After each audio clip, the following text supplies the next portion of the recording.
Assalamualaikum warahmatullahi wabarakatuh. Bismillahirrahmanirrahim. Alhamdulillahirabbil alamin. Allahumma shalli ala sayyidina Muhammadin wa alihi wa sahbihi ajma'in. Min kitabin nasaih diniyah wal wasaya limaniyah lil Habib Abdullah bin Alawi al-Haddad radhiyallahu ta'ala anhu wa nafa'ana bihi wa bi ulumihi fid dharain amin. Ila an qala wahzaru ma'asyiral ikhwan arsyadakumullah minal mudahanati fid din wa ma'naha yasqutal insanu 'anil amri bil ma'ruf wan nahyi 'anil munkar wa an qaulil haqq wa kalimatil 'adl tama'an fin nas wa tawaqqu'an lima yahsulu minhum min jahin aw mal aw hazzin min huzuzid dunya. Faqallama fa'ala dhalika ahadun illa azallahu Allah wa ahanah wa sallata alaihi nas wa hurima ma yarjuhu mimma fi aidihim. Kemudian Al-Habib Abdullah bin Alawi al-Haddad kembali beliau memberikan nasihat kepada kita masih di dalam bab amar ma'ruf nahi munkar.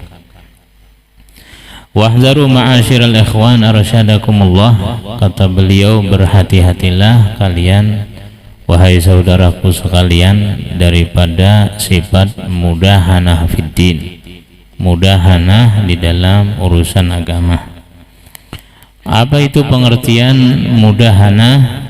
Ayasqutal insanu 'anil amri bil ma'ruf wan nahyi 'anil munkar, yaitu diamnya seseorang dari amar ma'ruf nahi munkar dan diamnya seseorang an qaulil haq, dari mengatakan yang benar, wa kalimatil adil, dan mengatakan kalimat yang adil. Dia kada mau menegur, kada mau amar ma'ruf nahi munkar. Apa alasannya? Tama'an fin nas, karena dia tama dengan manusia itu, karena dia berharap daripada manusia itu. Wa tawaqqu'an lima yahsulu minhum min jahin aw mal, dan dia berharap bahwa akan dapat daripada manusia itu baik kedudukan, pangkat ataupun harta, aw hazzin min huzuzid dunya, atau bagian daripada bagian dunia. Seperti contohnya seperti kalau aku menegur, kalau aku padahinya, kayaknya kada memberi duit lagi. Kalau aku padahi, kalau aku nasihatinya tersinggung, kayaknya memecatku. Misalnya kalau atasan, itu namanya bahasanya mudahanah biddin. Artinya tertegah amar ma'ruf nahi mungkarnya karena urusan-urusan duniawi, yang mana andai kata dia itu tegas, dia itu tetap menegur, tetap memberikan nasihat, tetap dia amar ma'ruf nahi mungkar, maka sesungguhnya bukan dunia lagi yang dia dapat, namun akhirat dengan dunia kedua-duanya. Namun dia tidak sadar sehingga dia memiliki sifat mudahanah yang seperti itu. Dan ini banyak terjadi. Kadang-kadang seseorang itu takut menegur, takut memadahi, takut memberikan nasihat, seperti teman dengan teman, namun aku tanggurnya kena tersinggung, kena hendak lagi mengawani aku.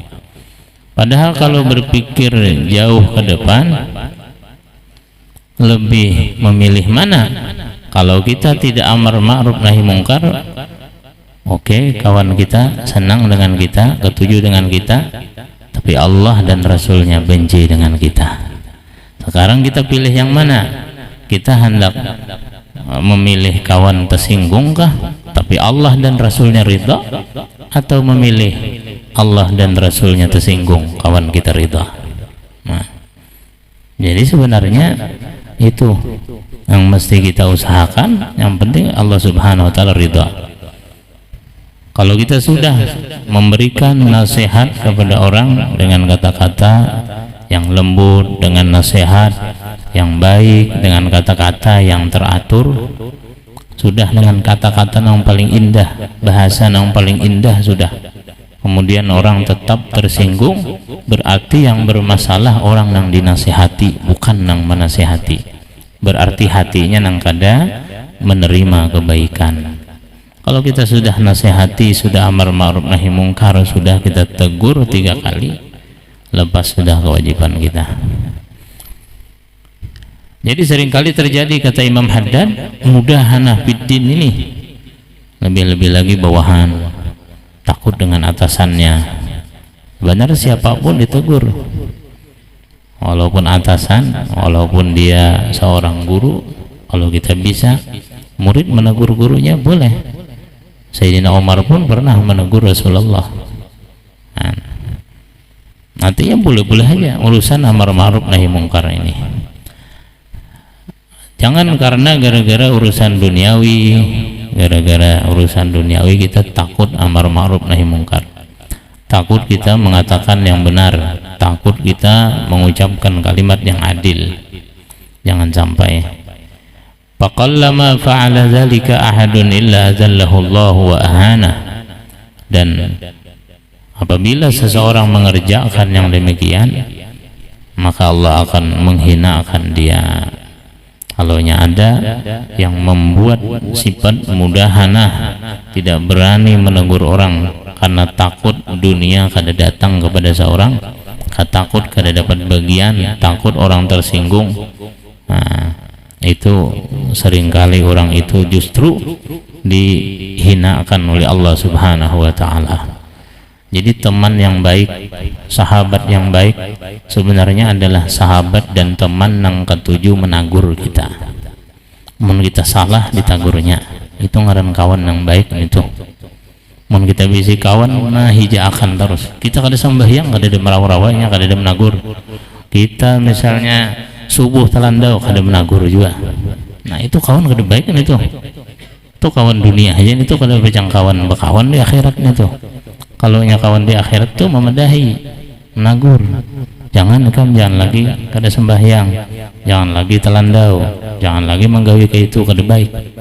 Jadi catat, apalagi santri-santri ini sebenarnya kawan yang baik tuh kawan yang penaguran, nang ketujuh memadahi kita, itu nang bagus dipingkuti daripada kawan yang sekehendak kita aja.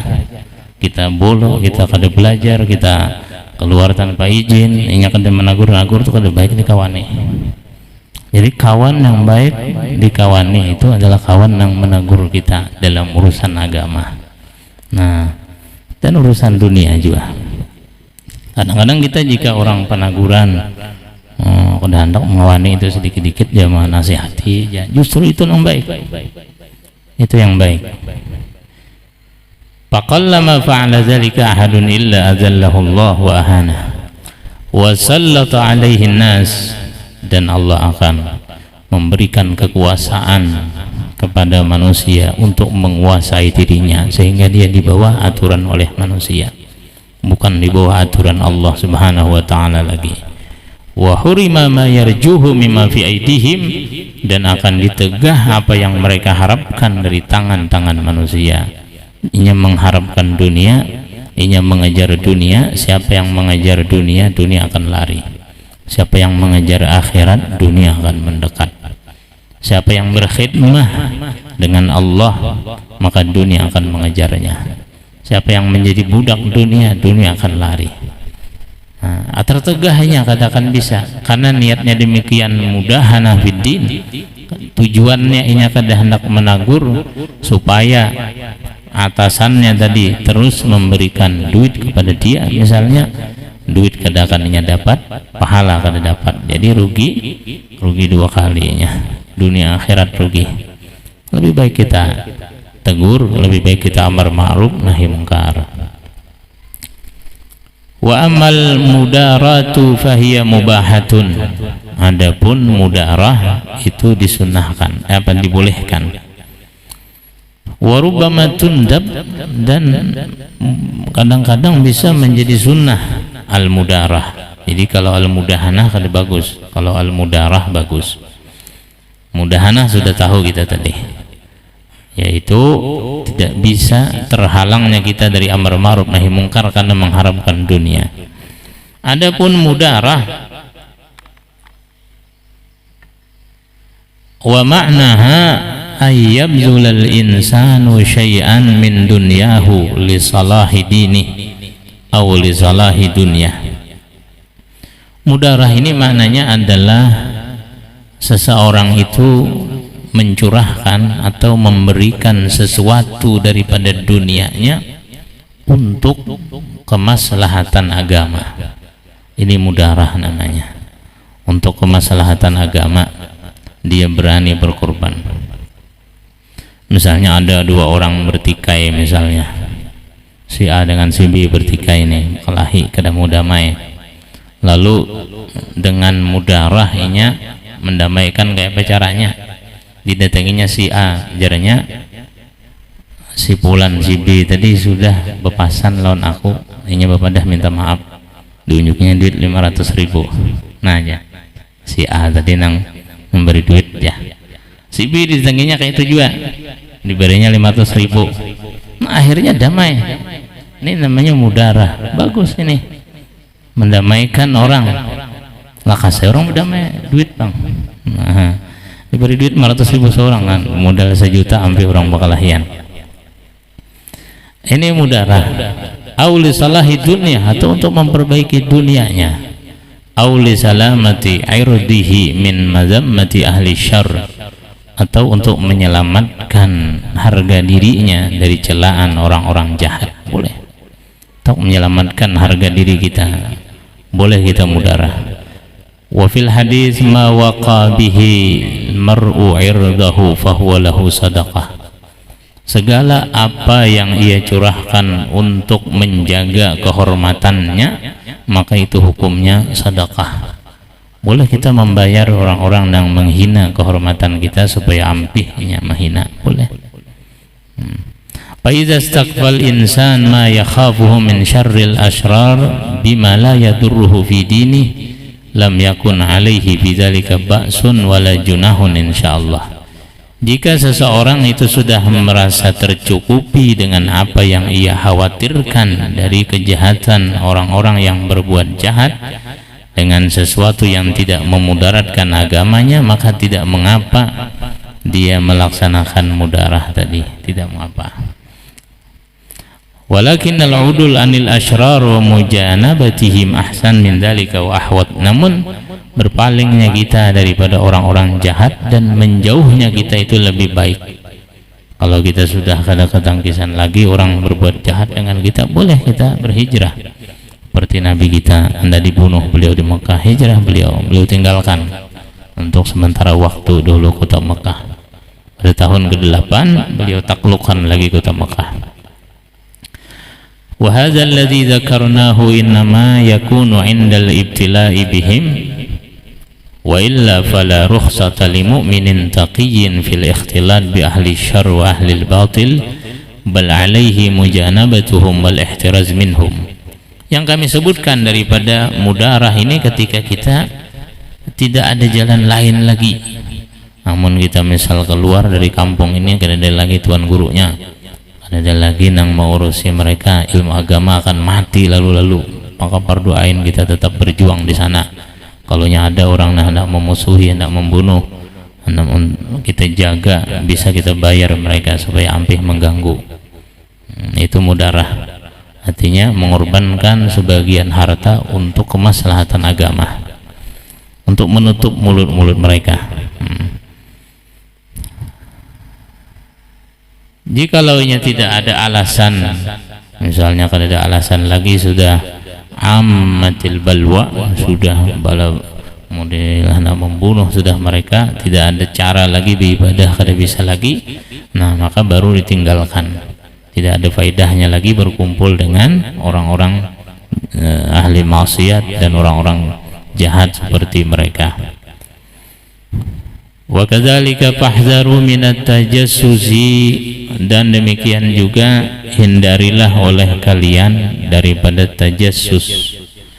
Wa huwa talabul wuqufi ala auratin nasil masturah, yaitu tajassus itu adalah mencari-cari kesalahan orang lain yang tersembunyi. Orang berbuat dosa ada dua macam, ada yang mujahir, yang secara benampak, ada yang mastur secara sembunyi-sembunyi. Kalau orang masih ada malunya, masih ada supannya, bersembunyiannya, berbuat dosa, maka kada boleh kita membeberkannya. Kalau kita hendak menasihati juga dengan bersunyian juga.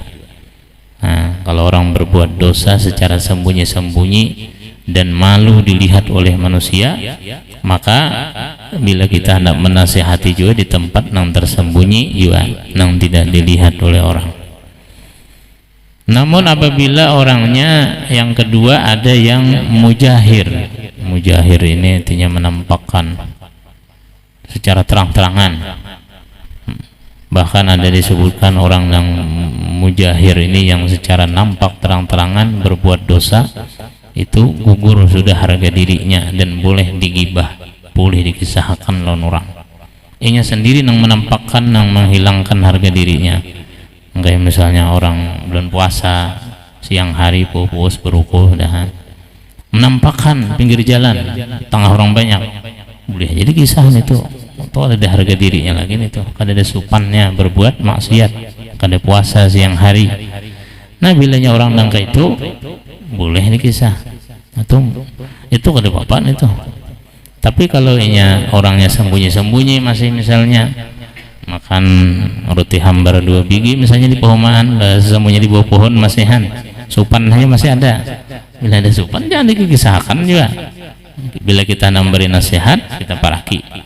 Nah ini maksud jangan tajasus, jangan mencari-cari. Aku esok jangan aku intip pulangnya, buka puasa pulang kadakahnya, jangan dicari lagi. Kalau kita hendak melihat orang berbuka nang itu siang hari, kalau kita hendak memberikan nasihat, nasihati berduaan. Jangan dikuyak-kuyak lawan orang, jangan dikisahkan lawan orang. Ada boleh.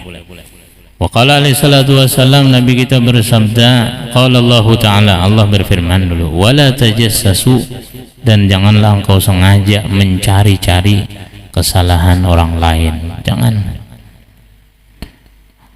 Wa qala alaihi salatu wassalam, Nabi kita bersabda, man tatabba'a aurata akhihi tatabba'a Allahu auratahu, wa man tatabba'a auratahu yafdahuhu walau fi jawfi baitihi. Yang artinya barang siapa suka mencari-cari kesalahan saudaranya, suka mencari-cari atau mengintip rumah orang kan, apa digawe orang, mencari-cari kesalahan orang nih, atau bertanya-tanya kan, maka Allah Subhanahu wa Ta'ala pun juga nanti di akhirat akan mencari-cari kesalahannya juga. Karena bilanya pas di daun timbangan kena dicari-cari kesalahannya juga. Kayak apa ini ibadahnya, kayak apa sembahyang lah orangnya sembahyangnya, khusyuk lah sembahyangnya, khusyuk mbahnya berapa tingkatan khusyuknya, kayaknya dicari-cari terus, banyak pertanyaan, berbelit-belit pertanyaan juga.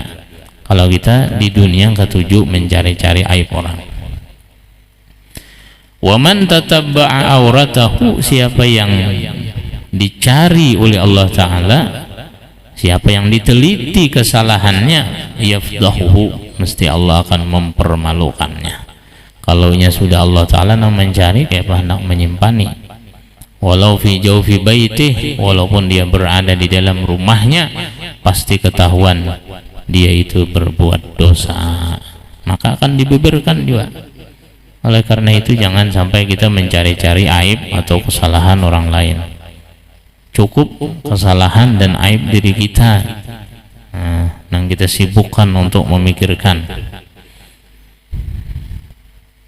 daripada memikirkan kesalahan dan aib orang lain. Wa alaikum bisatri auratil muslimin, dan lazimkan olehmu pula untuk menutupi aurat kesalahan kaum muslimin. Wal kaffi an dzikriha wa isya'atiha, dan menahan diri daripada menyebutkan dan mewantarkannya, menyebarkannya. Lebih-lebih lagi yang sangat dituntut untuk menyembunyikan kesalahan, seperti orang-orang yang bertugas memandikan orang mati. Kalau kebetulan orang yang meninggal ini misalnya ada berwajah hitam atau orang kayak apa, jangan dikisahkan. Karenanya sudah berakhir, itu urusan-urusan ini aja, jangan disahkan lagi. Karena orang meninggal dunia ini kebaikan aja diceritakan, yang disuruh kita uzkuru mahasina mautakum. Adapun urusannya berbuat maksiat itu ini di waktu hidup, urusan dia dengan Allah. Kada ada urusan kita lagi, kada ada urusan tukang mandi, kada. Nah, itu sangat dituntut untuk merahasiakannya. Kecuali orang yang mujahir bil ma'asi juga, orang yang menampakkan supaya memberikan pelajaran bagi orang-orang yang hidup. Ini akibatnya kalau orang-orang yang menentang Allah di waktu hidup begini, itu boleh diceritakan, hanya sebatas untuk menjaga-jaga orang yang hidup supaya jangan terumpat-umpat ya. Qala Allah Ta'ala, Allah Subhanahu wa Ta'ala berfirman, innal ladzina yuhibbuna an tashi'al fahishatu fil ladzina amanu lahum azabun alimun fid dunya wal akhirah. Sesungguhnya orang-orang yang senang membeberkan kejahatan terhadap orang-orang yang beriman, bagi orang-orang yang beriman, mereka akan mendapatkan siksa yang pedih di dunia dan di akhirat. Bayangkan, ini dalam Al-Quran disebutkan di dunia dan di akhirat. Jadi orang-orang yang suka membeberkan aib orang lain itu dapat siksa di dunia sebelum akhirat. Di dunia sudah dapat. Bila ketujuh mengumbang-umbar aib orang, karena aibnya juga diumbar-umbar orang lain. Aibnya juga akan disebarkan oleh orang lain. Allah Ta'ala akan menyebarkan aibnya juga. Wa qala alaihi salatu wassalam, man satara musliman satarahullah fid dunya wal akhirah. Siapa yang suka menutupi keaiban atau kesalahan seorang muslim di dunia, maka Allah akan tutupi keaibannya, dosanya di dunia dan di akhirat. Di dunia tutupi juga. Karena orang-orang yang berbuat dosa, orang-orang yang berbuat salah, orang-orang yang berbuat aib, seluruh manusia berbuat salah. Kullu ibni Adam khatta'un, seluruh anak Adam itu pernah berbuat salah. Kita pun juga pernah berbuat salah. Semua orang pernah berbuat dosa. Lalu kenapa mengurusi dosa orang lain? Dosa seorang aja belum beres lagi. Dosa seorang aja kada ada jaminan lagi diampuni. Lalu kenapa kita mengurus dosa orang lain?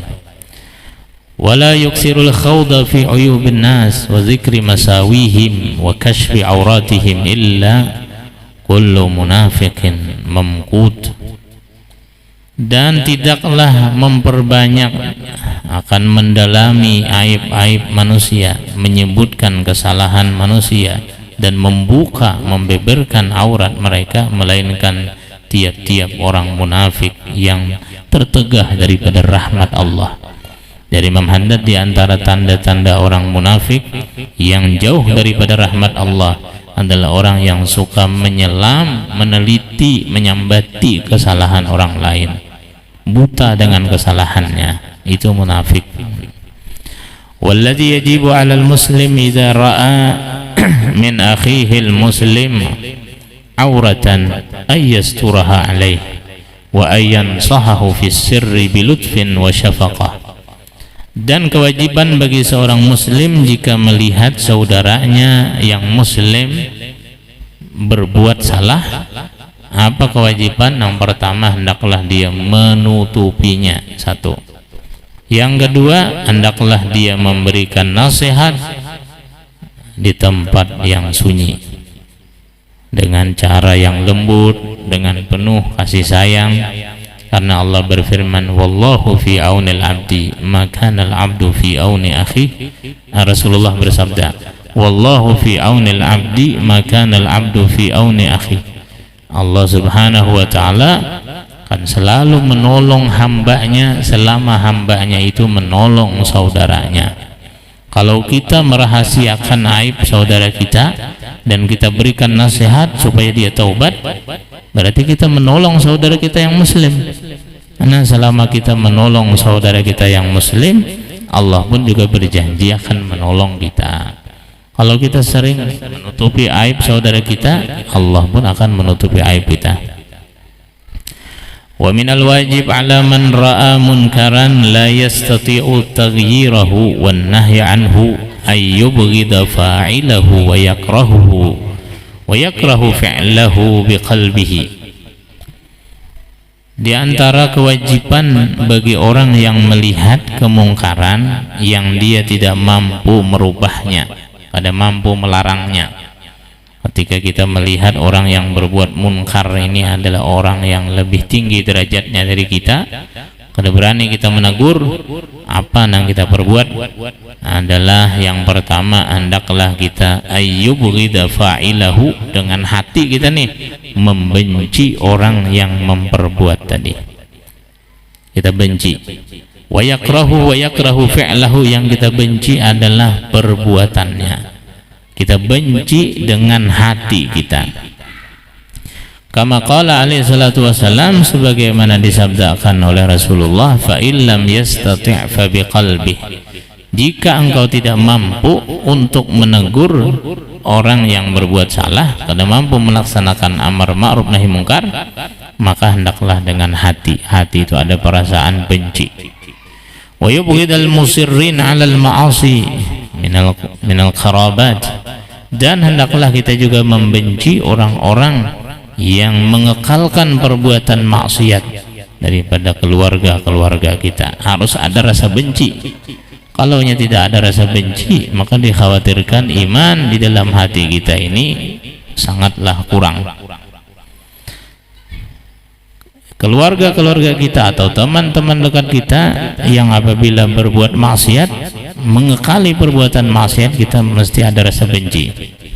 Wa alaihi ayyufariqa dzalikal mawdi', dan hendaklah dia meninggalkan tempat yang diberbuat maksiat di sana. Fa inna musyahadatal munkarat wa huduraha bil ikhtiyar ghairu jaiz, karena sesungguhnya menyaksikan kemungkaran, menghadiri tempat-tempat yang di sana diperbuat perkara munkar dengan kehendak kita, itu tidak boleh. Wa man nahahu an munkarin falam yantahi wa asarra ala munkarihi fa alaihi ay yahjurahu wa yujanibahu hatta yatrukal munkar. Barang siapa yang dilarang daripada perbuatan mungkar, kemudian dia tidak mau berhenti dan terus mengerjakan yang mungkar, hendaklah kita tinggalkan dan kita jauhi sampai sahabat dan teman kita tadi meninggalkan kemungkaran itu. Kalau ada kita bisi kawan yang terus-menerus menggawi kemungkaran, jangan dikawani sampai nyampih daripada mengerja kemungkaran itu. Wa yatub ila rabbih minhu, sampai dia taubat kepada Tuhannya dari kemungkaran. Wa qad qala alaihi salatu wassalam, dan Rasulullah bersabda, min awthaqi ural iman al-hubbu fillah wal bughdu fillah, di antara tali iman yang paling kokoh dan paling kuat adalah perasaan cinta karena Allah, benci karena Allah. Kita cinta karena Allah, karena kita cinta dengan kawan kita karena dia ahli taat. Kita benci dengan kawan kita karena dia ahli maksiat. Yang kita benci adalah perbuatannya, bukan orangnya. Kalau nang kita benci orangnya, seumur hidup kita akan hendak berkawan lagi walaupun dia taubat. Tapi kalau nang kita benci adalah perbuatannya, bilanya taubat, berkawan bilang kita terima pulang, bilanya ampih daripada gawian itu. Jadi nang disuruh nang bagi kita ini untuk membenci, nang dibenci adalah perbuatannya, bukan orangnya, karena orangnya bisa berubah. Kalau nya taubat sudah, at-taibu minaz zambi kaman la zambalah, orang yang taubat dari satu dosa seperti tidak pernah berbuat dosa itu lagi, bersih pulang. Nah, itu yang diajarkan oleh Rasulullah, bukan membenci orangnya. Tidak benar kalau kita ada bisi kawan yang berbuat maksiat, seumuran kita jauhi, kada benar. Mungkinnya sudah taubat. Kalau sudah taubat, bismillah, kita kawani pulang.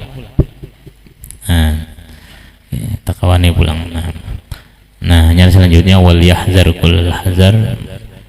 Wallahu ta'ala alam. Mudah-mudahan Allah subhanahu wa ta'ala berikan kita taufik, berikan kita hidayah, bisa mengerjakan segala apa yang diperintahkan oleh Allah subhanahu wa ta'ala dan Rasulnya sallallahu alaihi wasallam, dan Allah SWT bimbing kita pada jalan diridainya, jalan dari surga. Amin amin ya rabbal alamin.